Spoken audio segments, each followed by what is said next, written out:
Atos capítulo 6, versículo 1 em diante, diz assim: naqueles dias, aumentando o número dos discípulos, houve murmuração dos helenistas contra os hebreus, porque as viúvas deles estavam sendo esquecidas na distribuição diária.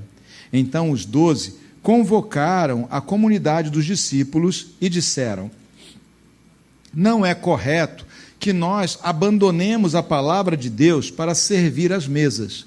Por isso, irmãos, escolham entre vocês 7 homens de boa reputação, cheios do Espírito e de sabedoria, para os encarregarmos deste serviço.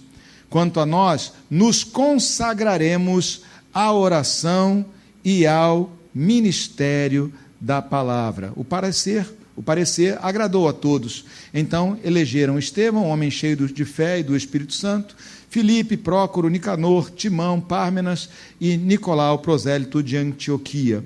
Apresentaram estes homens aos apóstolos, que, orando, lhes impuseram as mãos. A palavra de Deus crescia e em Jerusalém o número dos discípulos aumentava. Também em um grande grupo de sacerdotes obedecia à fé. Deus Santo, graças te damos pela tua palavra e te pedimos que tu venhas, por meio dela, Senhor, falar conosco nesta noite, ó Senhor. Eu quero te pedir, ó Pai, em especial, Senhor amado, que a tua voz, Pai, se faça ouvir em nossas vidas hoje, ó Pai, e assim possamos, ó Deus amado, ser de fato transformados, ó Pai, porque a tua palavra, ela não é como qualquer outro livro, a tua palavra não é como são os livros dos homens que comunicam ideias. A tua palavra, ó Senhor, é pessoa, a pessoa de Cristo. A tua palavra, Senhor, é pessoal, é dirigida a nós. A tua palavra, Senhor, ela tem poder, ela tem ação sobre nós. Então, Deus Santo, nós pedimos isso, ó Senhor, que essa palavra maravilhosa, diferente de todo o resto que há, ó Senhor, venha fazer, ó Pai amado, grande transformação no nosso coração, em o nome de Jesus. Amém. Glória a Deus. Podemos sentar, irmãos. Geralmente esse texto aqui é muito usado para falar sobre ministérios na igreja, para falar sobre o diaconato e serviços, né? E também para falar aos pastores das suas funções fundamentais, das suas funções básicas. Mas eu queria abordar uma coisa específica aqui, vai ficar um pouquinho fora do que normalmente ela é usada ou destinada, porque eu quero dar um enfoque à escolha que aqueles homens fizeram. Eu quero dar um enfoque mais pontuado, mais direcionado à escolha que os apóstolos fizeram. A igreja era nova, estava cheia de pessoas se convertendo. Havia muitas pessoas que se juntaram a eles. Aqui vocês viram no versículo 7, que também um grande número de sacerdotes judeus, né, saduceus, homens que serviam no templo como sacerdotes, um grande número de sacerdotes passou a obedecer à fé no caso aqui, ao Evangelho do nosso Senhor Jesus Cristo, passaram a crer em Cristo. Então, essa igreja era nova, era pujante, era cheia de alegria e cheia de entusiasmo, né? De gozo no Senhor, de entusiasmo pela obra.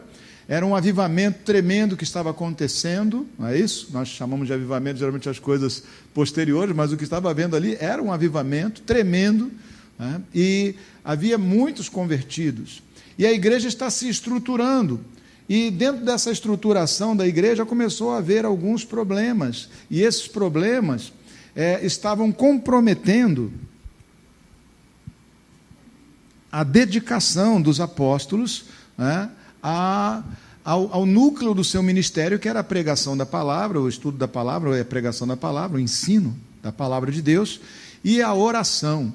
O ensino e a oração era o núcleo, ou deveria ser o núcleo daquilo que eles, da obra de Deus na vida deles e através da vida deles. Mas começaram a crescer demandas na igreja, e as demandas, meus irmãos, elas eram legítimas. Aqui, quando você ouve falar que houve uma contenda entre os helenistas, né, e os hebreus, na verdade, todos eles eram agora cristãos de origem judaica. Quem eram os helenistas? Talvez na sua Bíblia esteja como gregos. Na sua Bíblia está como gregos? Ou está como helenistas? Gregos, não é isso? Pois é uma mudança também que foi feita para poder compreender melhor. Porque eles não eram gregos no sentido de serem gregos de nascerem na Grécia, eles eram judeus helenistas. O que era isso? Durante o período em que em que a Bíblia apresenta aqui os evangelhos, foi no período da dominação romana. Anteriormente aos romanos, os gregos dominaram. Alexandre o Grande havia conquistado toda essa região e estendeu o seu império até a Índia, e por todo o sul da Europa, norte da África, enfim, Ásia Menor. E ele implementou vamos dizer assim, o que hoje nós chamamos de globalização. A globalização, o conceito de globalização não é um conceito moderno, ele é um conceito anterior. O Alexandre o Grande, ele estabeleceu uma globalização, tendo como base a língua grega e o panteão de deuses, que ele ia, como os gregos já eram politeístas, então cada nação que eles iam conquistando, eles acrescentavam ao panteão de deuses deles. Eles não impuseram a religião deles aos povos que eles conquistaram, eles foram aceitando e assimilando as religiões de todos aqueles povos e celebrando essas religiões como parte de um panteão de união entre todos eles. E eles espalharam também a sua língua, o grego, que era inclusive falado também nos tempos de Jesus como uma língua universal. Quando as pessoas queriam se comunicar com pessoas de outro país, elas falavam em grego. Hoje as pessoas falam em inglês, geralmente, mas falavam em grego. O que eram então os helenistas? Eles eram judeus da dispersão, judeus da diáspora, judeus que não estavam vivendo em Jerusalém, estavam vivendo no sul da Europa, estavam vivendo na Ásia Menor, estavam vivendo na Arábia, estavam vivendo no norte da África, estavam vivendo fora de Jerusalém. Por quê? Porque o Alexandre ele fez daquilo tudo um país só, e agora aquele mesmo país que o Alexandre havia feito, aquele mesmo império, agora era romano. Então as pessoas trafegavam por essas novas fronteiras, e iam, obviamente, se mudando para outros lugares. E havia uma comunidade imensa de judeus, principalmente no norte da África e na Ásia Menor. Havia uma comunidade imensa de judeus que não moravam mais em Israel, não moravam mais naquela região da Judéia, e que, inclusive, tinham perdido, em parte, os costumes judaicos. Não os costumes no sentido da sua crença, mas no sentido do tipo de vestimenta que eles usavam e a língua. Muitos deles não sabiam nem mais falar hebraico, só sabiam falar grego ou a língua do lugar onde eles viviam. E por isso eles eram discriminados pelos judeus de Jerusalém, que se sentiam os verdadeiros judeus, enquanto que aqueles outros judeus de Alexandria e de outras cidades que eram mais distantes eram tratados como uma espécie de subespécie judaica.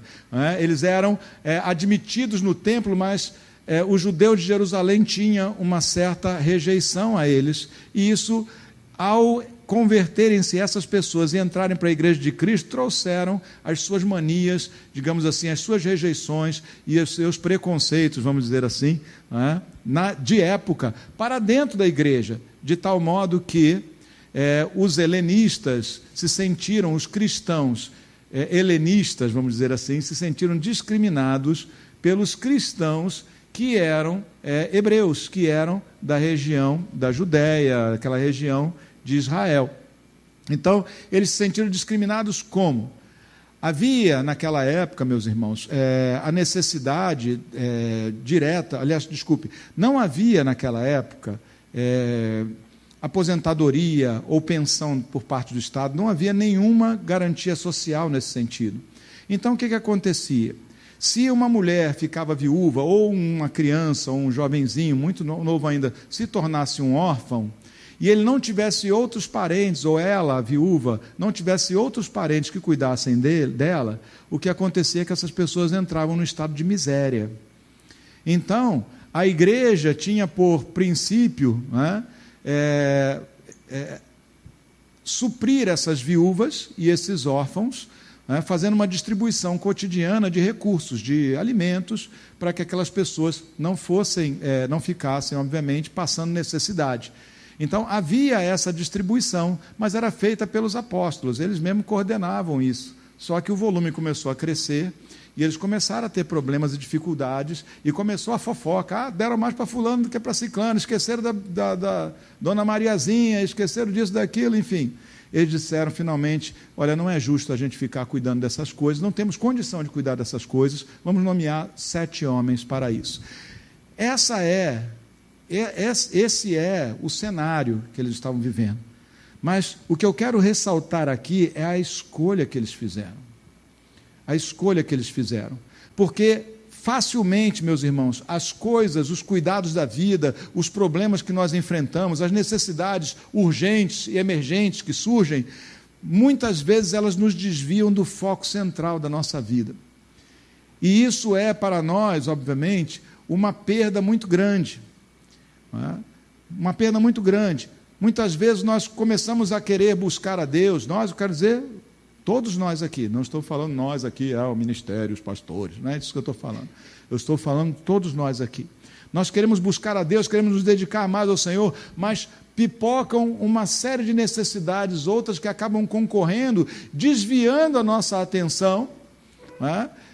Pessoas que precisam de nós, solicitações que nos fazem, trabalhos que temos que fazer, e nós muitas vezes acabamos perdendo, digamos assim, a noção de que o central, o mais importante, são as coisas relativas ao reino de Deus. Jesus já havia prevenido, ele disse lá em Mateus, capítulo 5, ele diz, buscai, pois, o reino de Deus em primeiro lugar e a sua justiça, e todas essas demais coisas, que nos são necessárias, vos serão acrescentadas. Mas, em primeiro lugar, o reino de Deus e a sua justiça.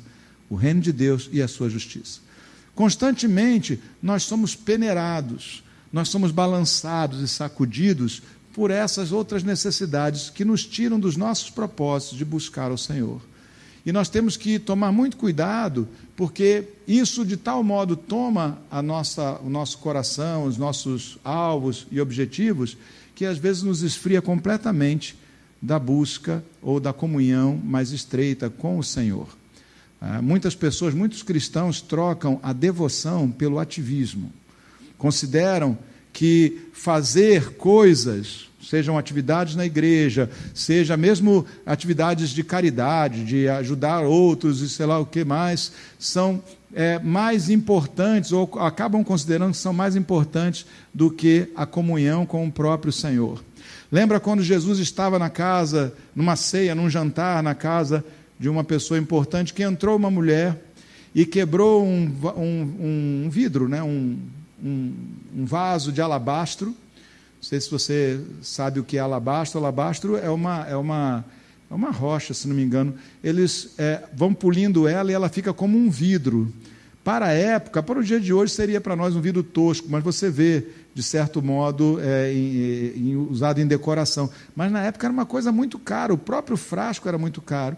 E ela veio e ela quebrou aquele vaso, e ela derramou o perfume sobre Jesus, e logo começou a reclamação. Puxa, por que ela foi fazer um negócio desse? Que desperdício!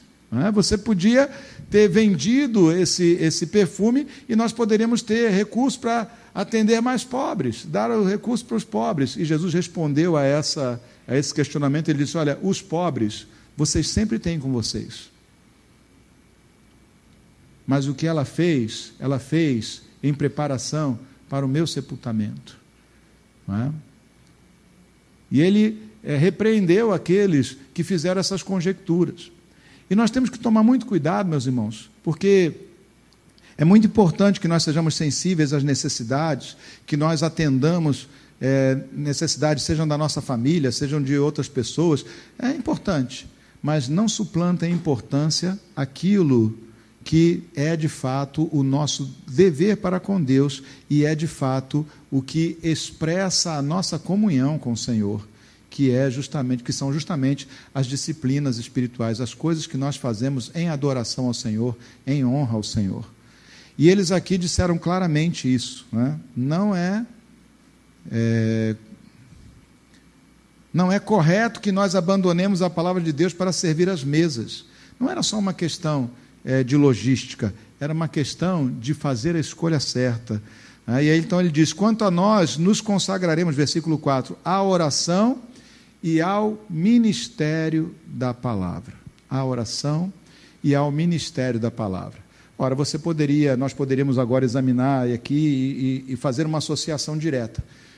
Quem são esses aqui? São os líderes da igreja, são os apóstolos, aqueles que estavam dirigindo o povo, que estavam como na condição de mestres, na condição de, vamos dizer assim, ministros na casa de Deus.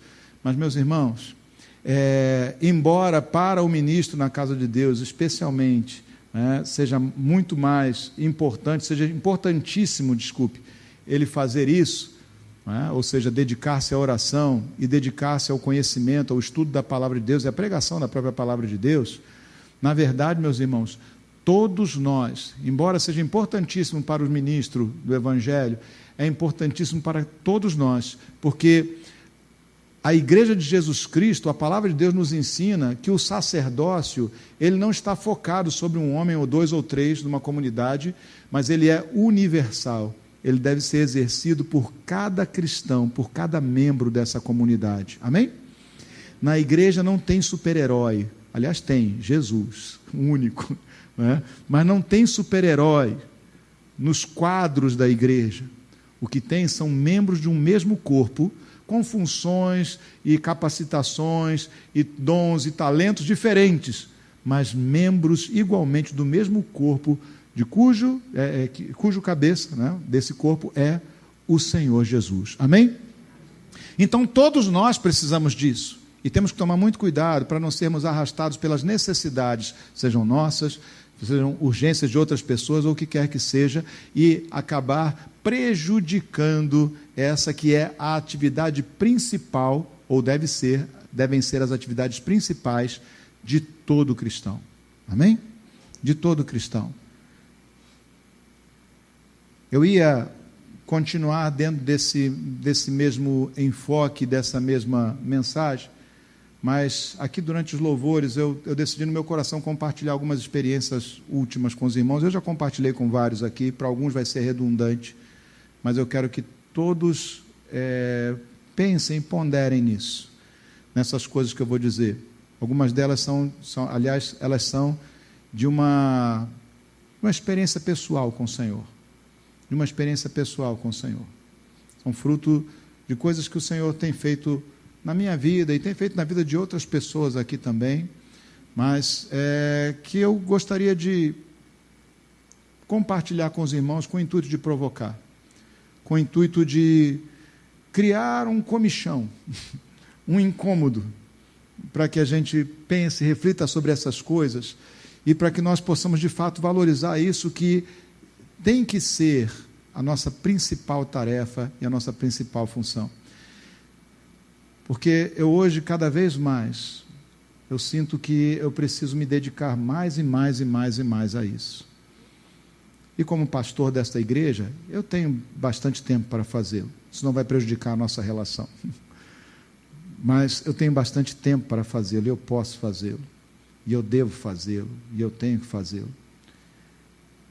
Muitos anos atrás, meus irmãos, a minha crença, a minha fé sempre foi na plenitude dos dons do Espírito Santo vigentes no tempo de hoje. Eu sou de berço cristão, ou seja, do berço cristão de onde eu nasci, eu sou pentecostal. Essa é a minha crença. Eu creio que os dons que vieram sobre os apóstolos naqueles tempos estão presentes hoje sobre a igreja, estão disponíveis à igreja e devem ser buscados e cultivados por nós. Devemos exercitar esses dons continuamente. E a minha experiência com Deus desde o princípio sempre foi uma experiência de muitos milagres. Deus sempre fez muito milagre ao meu redor. Ele cuidou muito de mim nesse sentido, e eu sei que Ele cuida de todos nós, mas eu estou dizendo dentro do que eu vi. Eu não consigo observar a vida de vocês tão bem como observo a minha própria. Eu sempre tive muitas experiências lá atrás com o Senhor, assim, de Deus falar comigo, de eu conhecer um Deus que fala, um Deus que responde. Em alguns momentos é inspiração. É pelo Espírito Santo, vem aquela inspiração, vem uma direção na palavra, esse é o dia a dia. mas em alguns outros momentos são verdadeiras intervenções, onde o Senhor fala de um modo que muda tudo de repente, ou muda o conceito, muda a visão, abre-se um novo campo de visão. Essa sempre foi a minha expectativa e a minha esperança.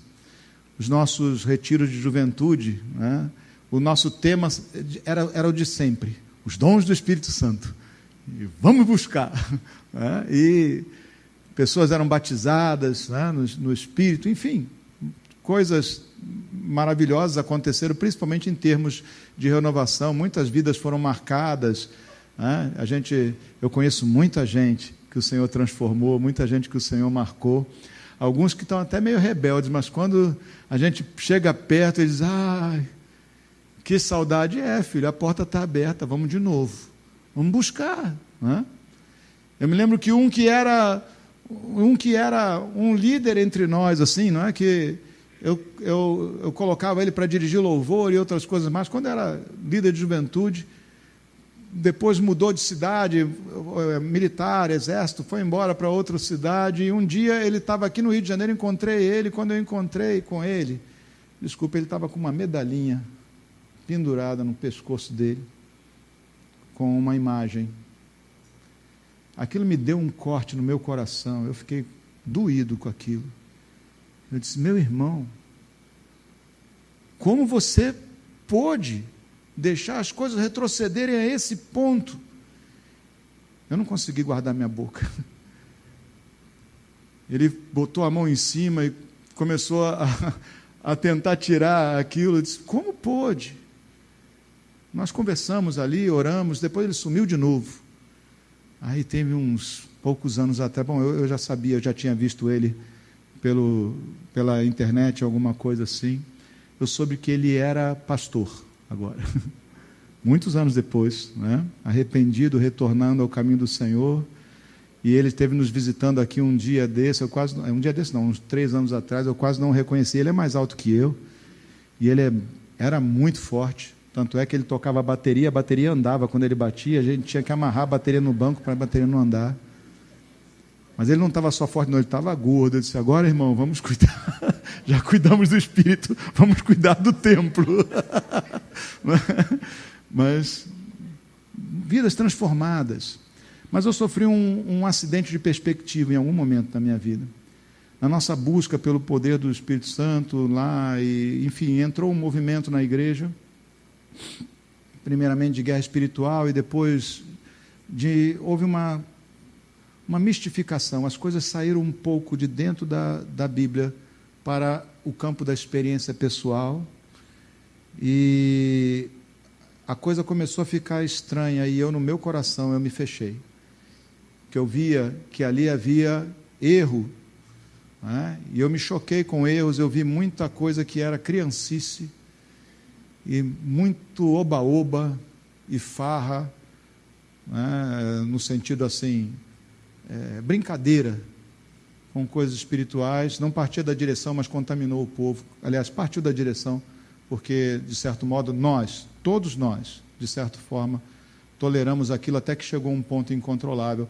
Foi quando, por coincidência, eu estava vindo para cá, para Copacabana, e eu coloquei no meu coração, digo, eu não vou levar isso comigo. Eu não quero isso atrás de mim. Eu não creio nisso, eu não vejo nisso a mão de Deus, eu vejo nisso carnalidade, mistificação. E eu fiz um movimento errado. Não nesse sentido, mas eu exagerei na minha dose. Mergulhei na palavra de Deus, mergulhei na doutrina, passei a defender a sã doutrina com unhas e dentes, mas passei a tratar a palavra de Deus como sendo um amontoado de conhecimentos. Não é? Um amontoado de conhecimentos que se tem que ter e que são valiosos. E me esqueci que a palavra de Deus é mais do que um conhecimento, ela é uma pessoa, ela é Jesus. É uma palavra viva. E já que é uma pessoa, tem personalidade, tem pessoalidade, não é isso? E tem ação, poder para agir. No meu zelo excessivo para evitar heresias ou desvios, eu comecei a deixar de lado a busca da manifestação do poder de Deus. Nunca deixei de crer, sempre continuei buscando pessoalmente. Mas eu me vi depois de um tempo numa situação que eu me sentia meio num beco sem saída. Eu dizia: meu Pai, a igreja está fundamentada, alicerçada na palavra de Deus, na sã doutrina, mas eu não vejo o fervor, eu não vejo os milagres que eu via antes, eu não vejo as coisas que me alimentaram, que me arrancaram das trevas, eu não vejo elas com tanta frequência. E eu comecei a lutar com isso, orando e tentando, e retrocedia, andava um passo para frente, um passo para trás. Mas há uns anos atrás, eu vou encurtar a conversa, durante um período de preparação em oração, estávamos orando aqui, alguns irmãos, preparando para um retiro, e o tema do retiro era sobre o Espírito Santo, se encher do Espírito Santo, e Deus falou comigo, desculpa, porque sempre para mim é muito emocional, não tem jeito, é muito emocional para mim. Deus falou comigo de um daqueles modos, uma daquelas maneiras. Ele nunca deixou de falar comigo, mas naquele dia Ele falou comigo de um modo transformador. E eu ouvi uma frase, não com o meu ouvido, eu ouvi ela gritando dentro do meu coração. Ele falou comigo: você nunca mais vai ser o mesmo.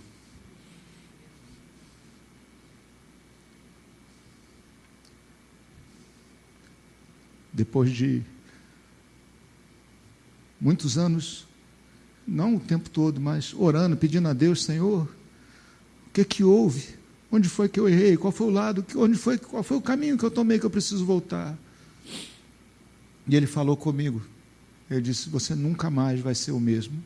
Eu sabia do que Ele estava falando, e eu sabia que isso também ia repercutir entre todos nós, muitos de nós. E fomos para aquele retiro, estávamos em oração, em jejum. A gente sempre tem muito pudor de falar sobre essas questões de jejum, não é? Porque a palavra de Deus diz para você não falar para ninguém, para você não... Mas didaticamente, meus irmãos, é que eu falo. Eu já falei recentemente, eu falo de novo. Eu pratico, eu jejuo. Quando nós estamos com um alvo à frente, eu jejuo por dias, às vezes por semanas. Não jejuo, não são semanas sem comer, eu sei, todos os dias, só comendo no final do dia. Passando dias em jejum, porque eu creio que Deus se manifesta quando a gente de coração se entrega a buscar a Ele. E eu me lembro que 2 semanas antes daquela ocasião, parece que o céu fechou, eu não conseguia mais pregar. Assim, não tinha inspiração para pregar, eu estava pregando, o céu fechou. Eu disse: mas como, Senhor? Mas eu passei aquela última semana, 1 semana e meia, orando ao Senhor, clamando a Deus, intensificando as minhas orações. E numa madrugada, quando o pessoal estava chegando para ir ao retiro, eu estava orando sozinho no quarto, a Andréa só ia chegar no dia seguinte. Eu estava orando, eu não conseguia dormir. Pelas 3 da manhã, Deus colocou no meu coração uma sede, um desejo de descer e procurar ver se tinha alguém acordado para orar comigo, porque eu precisava orar, não é? E eu desci, eu ia para a capela dar uma olhadinha se tinha alguém por lá, e quando eu desci eu vi 2 pessoazinhas lá no cantinho lá. Aí eu, glória a Deus, tem gente aqui, né? O Senhor confirmou, não é, que eu tinha que descer mesmo. E aí nós oramos, eram 2 irmãs, estão aqui conosco, nós oramos naquele dia, elas oraram por mim, enfim, né? E quando elas estavam orando por mim, me veio a palavra do Senhor, né? E o Senhor naquele dia me deu uma visão na sua palavra. E na sua palavra, lá no livro de Josué, quando eles estão para cruzar para a terra prometida, né, cruzar o Jordão, Josué sai, né, e ele então se encontra com um guerreiro armado, né, todo municiado, preparado, e ele se espanta com aquilo, e ele indaga: você é dos nossos ou é dos nossos adversários? Né, e ele diz: olha, eu sou o príncipe dos exércitos do Senhor e eu acabo de chegar. E a palavra que ecoou no meu coração foi essa: eu sou o príncipe dos exércitos do Senhor e eu acabo de chegar. Ali o meu coração se encheu de alegria, ali eu me enchi de confiança, ali eu fui orar e clamar ao Senhor, disse, obrigado, Senhor, porque eu sei que eu não estou sozinho, eu sei que Tu estás comigo nisso. Enfim, Deus fez muitas coisas e a partir dali, até por alguns meses, alguns milagres estiveram acontecendo, mas recentemente, e eu tenho, obviamente, buscado muito isso do Senhor nos últimos anos, agora mais recentemente, de novo, numa situação como essa, de preparação, eu estava preparando mensagens sobre oração para poder passar para os irmãos e motivá-los, e bati os olhos, ou seja, veio ao meu coração um versículo, na verdade, e eu não consegui falar sobre ele aquilo que eu tinha sentido dele, porque um versículo que eu já tinha lido já muitas vezes, né, no Evangelho de João, me ocorreu agora uma dúvida se é no capítulo 14 ou se é no capítulo 15, mas quando Jesus fala, eu sou a videira verdadeira, meu pai é agricultor, todo aquele que...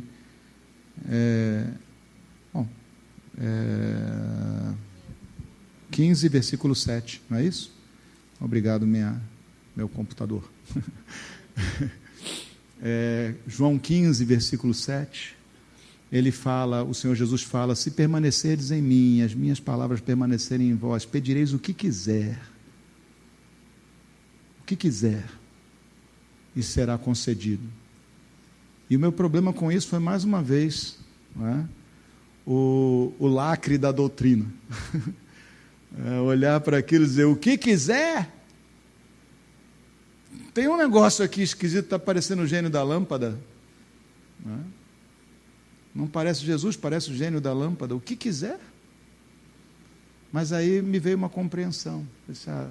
Se permanecerdes em mim, ou seja, se eu permanecer em comunhão com Ele, e se as minhas palavras, ele diz, né? Se as minhas palavras permanecerem em vocês, ou seja, se a palavra de Deus habitar ricamente em mim, então eu também não vou ser mais o mesmo. A mente de Cristo estará em mim, até minhas orações serão mudadas. Eu não vou pedir o que eu quero, mas o meu querer, na verdade, será o querer do Senhor. Aí eu entendi.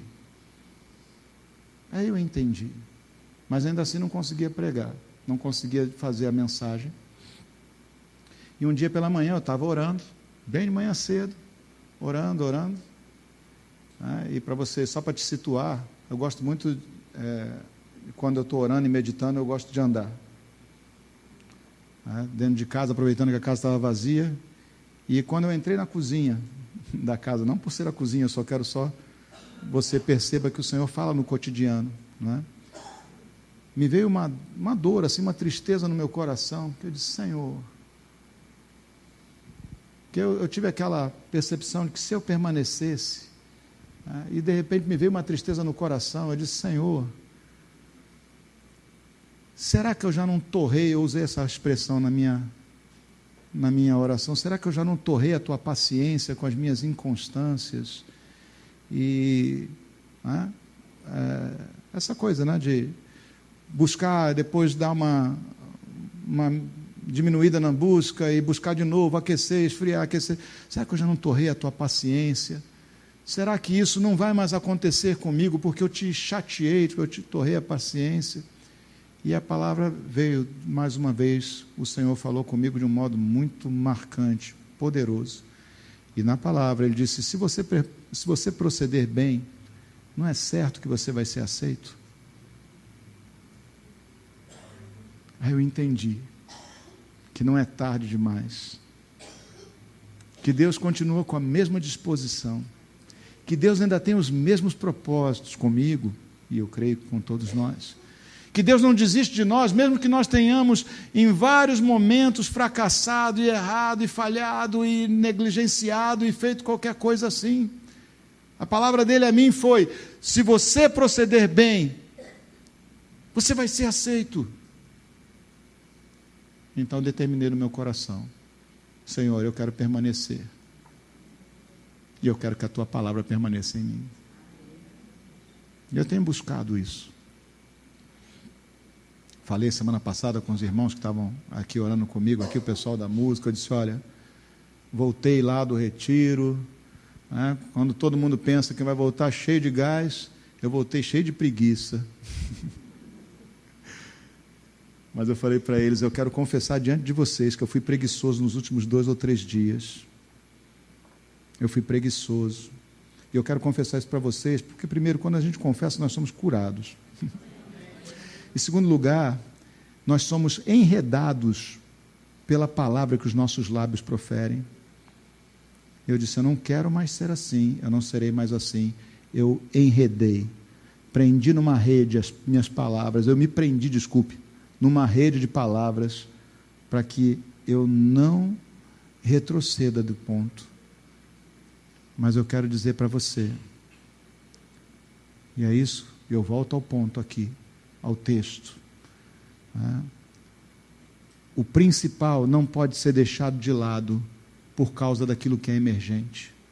O fundamental não pode ser deixado de lado ou ser relegado a segundo plano por causa daquilo que é urgente. As urgências muitas vezes são provocações malignas. E eu fui muito provocado em janeiro. Janeiro não foi fácil. Todo furo que alguém podia dar, deu. Daqueles que não são do Senhor, pessoas que a gente tem que negociar, que tem que chamar, pessoa de assistência técnica, de ar-condicionado, disso, daquilo, outro, obra. Meu Deus, tudo que podia dar errado, que estava na mão de um ímpio, foi errado. Porque o diabo estava usando o que ele podia usar para desviar o foco, para que as emergências e as urgências tomassem o lugar daquilo que é fundamental e é o principal. Conseguiu em alguns momentos, mas o Senhor deu a vitória. Eu creio que se eu permanecer em Jesus, e que se as suas palavras permanecerem em mim, eu vou pedir o que eu quiser. O que o meu querer não vai, de modo nenhum, parecer com aquilo que um ser humano normalmente pediria. Eu pedirei o que eu quiser ao Senhor, e eu serei atendido. Porque até o meu querer terá sido mudado. Porque se a palavra dele permanece em mim, ele é a palavra, lembra? A palavra é uma pessoa, é Jesus, o Verbo, o Logos de Deus, aquele que existiu desde o começo, sem o qual o mundo não foi feito. Tudo que foi feito por intermédio dele. João pontuou isso muito claramente. Nós sabemos que o universo foi formado pela palavra de Deus. Deus falou, e assim se fez. Pois bem, Jesus é o Verbo de Deus, é a palavra de Deus. Se a palavra de Deus permanece em mim, se Jesus permanece em mim, então a mente de Cristo toma conta e domina sobre a minha mente, sobre a nossa mente. Porque não é um dever exclusivo do pastor ou do ministro do Evangelho, é um dever de todo cristão, privilegiar a oração e a palavra sobre todas as demais coisas. Busque em primeiro lugar o reino de Deus e a sua justiça, as demais coisas serão acrescentadas. Entende? Haviam necessidades reais naquela igreja que estava surgindo. Haviam necessidades reais naquele grupo, naquele amontoado de gente que agora estava participando da mesma fé. Eram viúvas, eram órfãos que precisavam de comida, de sustento, de socorro. Mas eles disseram, nós não podemos ficar cuidando dessas coisas. Eles delegaram para outros. Por quê? Porque eles fizeram como escolha cuidar primeiramente da oração e do conhecimento, do estudo e da pregação da palavra de Deus. A receita serve para nós, para todos nós. Cuidado com as emergências e as urgências. Cuide daquilo que é fundamental, daquilo que estrutura toda a tua vida e que, tendo estruturado a tua vida, até te dá capacidade para fazer essas outras obras emergenciais ou tão necessárias. Amém? O Senhor Jesus, voltando para um outro texto bíblico, só para concluir aqui, o Senhor Jesus, lá em Lucas 18, deixa eu ver se é isso, porque eu estou citando de cabeça também, meus irmãos. Isso, já vi aqui. Lucas capítulo 18, versículo 1, diz assim: Jesus lhes contou uma parábola para mostrar que deviam orar sempre e nunca desanimar. Se a tua versão é a revista atualizada, né, lhes contou uma parábola a respeito do dever de orar e de não esmorecer jamais. Mas olha aqui como a linguagem é mais fácil, né? Lhes contou uma parábola para mostrar que deviam orar, mesmo verbo ainda, né? Tem a ver com dever, não é isso?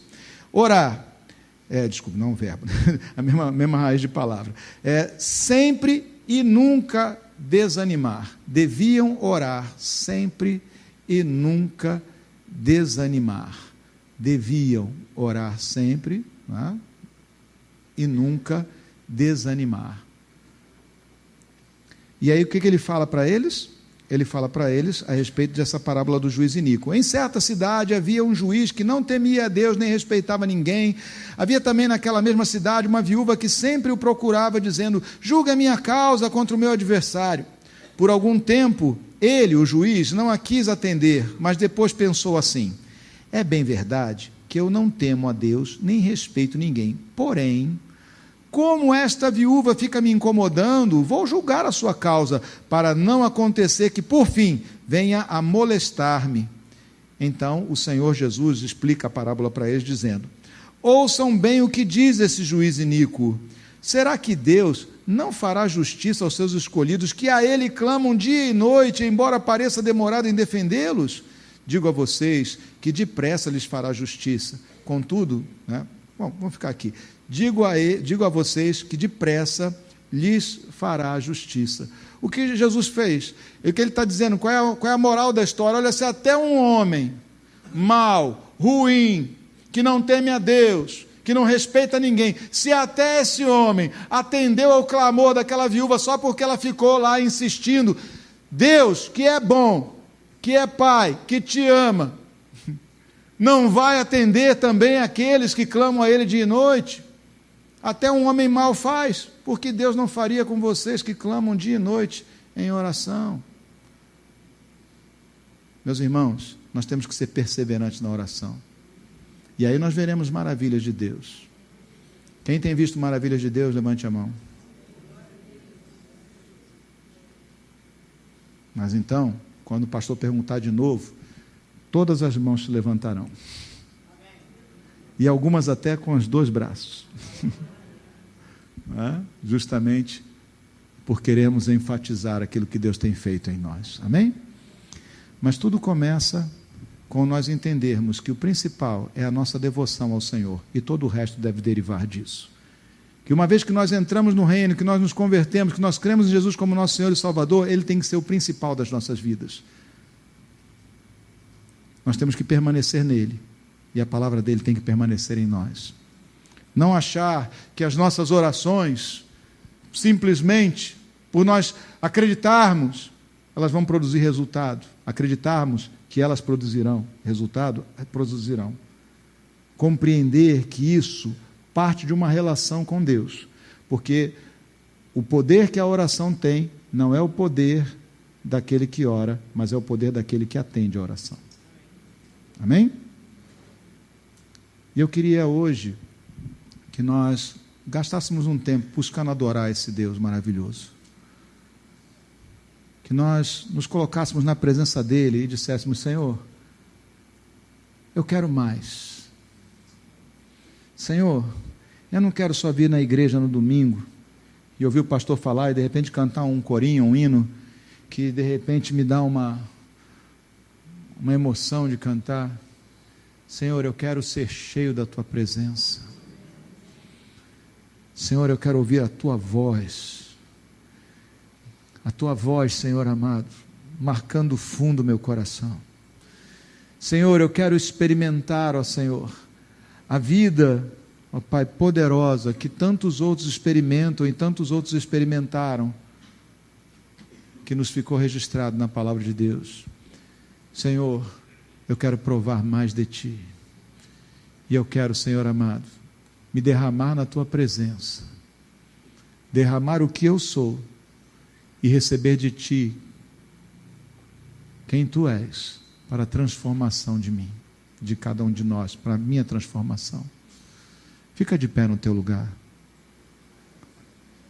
Qual é a tua expectativa? Jesus muitas vezes perguntou isso para pessoas que vinham a Ele, pediam ajuda. Ele perguntava: o que você quer que eu te faça? O que queres que eu te faça? Não porque Ele não soubesse, às vezes era patente. Às vezes era patente o que aquela pessoa queria, qualquer um saberia, mas ainda assim ele perguntava: o que queres que eu te faça? Quais são as tuas expectativas? Qual é a tua expectativa? O que você tem esperado de Deus? O que você quer que Deus te faça? O que você quer de Deus?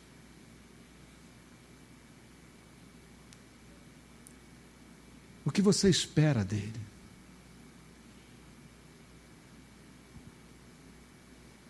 Qual tamanho você quer que Deus tenha na tua vida?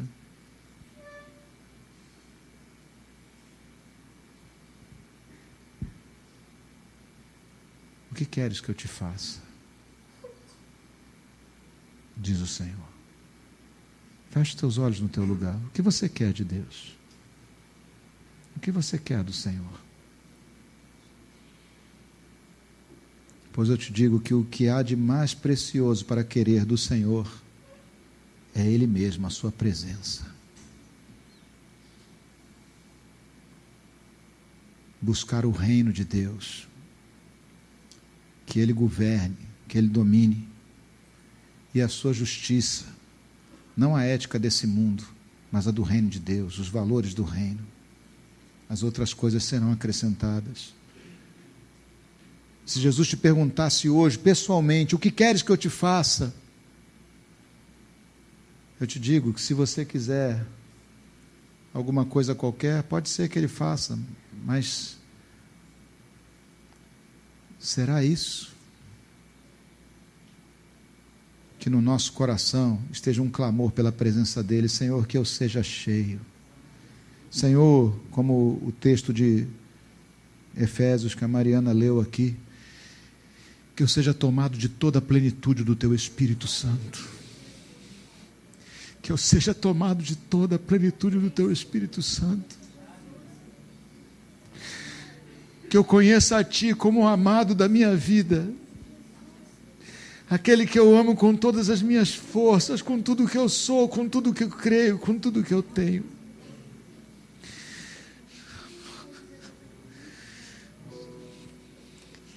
Fala com Ele, fecha os teus olhos, não olha para ninguém, tenta olhar para o alto, tente se pôr, se imaginar na presença dEle, porque Ele está aqui. Mas de um modo especial, faça do seu lugar um lugar de devoção, um santuário. Procura contemplar a Deus na beleza e na grandeza da sua santidade. E diz para Ele: Senhor, eu quero mais. Eu não quero, Senhor amado, uma vida de evangélico que vai e volta à igreja. Eu quero a vida de filho que entra na casa do Pai, que entra na presença do Pai. Eu quero vida de filho, de herdeiro. Eu quero Te ouvir, Pai. Eu quero os Seus braços em volta dos meus. Eu quero a Tua mão estendida como a asa. Eu quero, Senhor amado, o calor da Tua presença, o conforto do Teu pastoreio. Leva-me às águas de descanso, Senhor. Refrigera a minha alma. Prepara, Senhor, uma mesa na presença dos meus adversários. Unges minha cabeça com óleo. Faz meu cálice transbordar, Senhor.